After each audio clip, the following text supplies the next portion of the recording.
तो दोस्तों आज मैं तुम्हें एक ऐसी स्टोरी सुनाने वाला हूँ जिससे कि एक नहीं बल्कि दो दो लेसन सीखने के लिए मिलेंगे और ये लेसन्स हमारी ज़िंदगी के लिए बहुत ही इम्पोर्टेंट है।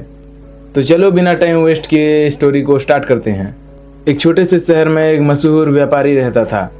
एक सर्दी भरी शाम जब व्यापारी अपने दुकान बंद करके अपने घर लौट रहा था, उसने एक पुरानी सी पुल के नीचे एक बुजुर्ग आदमी को बैठा हुआ देखा।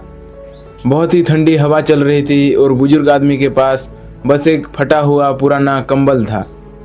वो व्यापारी उस बुजुर्ग आदमी के पास गया और उनसे कहा, बाबा आप इतने ठंड में यहाँ कैसे बैठे हैं? उस बुजुर्ग आदमी ने मुस्कुराते हुए कहा, बेटा आदत सी हो गई है। व्यापारी को उसका हालत देखकर बहुत बुरा लगा। व्यापारी ने कहा, आप चिंता मत कीजिए, यहाँ थोड़ी ही दूर में मेरा घर है।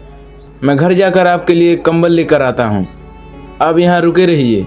व्यापारी घर पहुँचा। वहाँ उसके बेटे का स्कूल का मसला चल रहा था और थोड़ी ही देर में मेहमान आ गए और ऐसे ही एक काम के बाद दूसरा काम आता गया और धीरे धीरे अंधेरा हो गया और सब खाना खाकर सो गए। लेकिन जैसे ही अगले दिन व्यापारी उठा, उसे याद आया, अरे मैं तो कल उस बुजुर्ग आदमी को कंबल देना ही भूल गया। और वो तुरंत कंबल लेकर पुल की तरफ निकल पड़ा। लेकिन जैसे ही वो उस पुल के पास पहुंचा, वो बुजुर्ग आदमी जमीन में चुपचाप पड़ा था। रात की सख्त ठंड में उसकी जान चली गई थी। व्यापारी के हाथ में कंबल तो था पर अब बहुत देर हो चुका था। सो मोरल ऑफ द स्टोरी, अगर आप किसी की मदद नहीं कर सकते तो उससे झूठे वादे भी मत करिए। जानता हूँ ये कड़वा लगेगा पर ये सच है और ऐसा आपके साथ भी बहुत बार हो चुका होगा।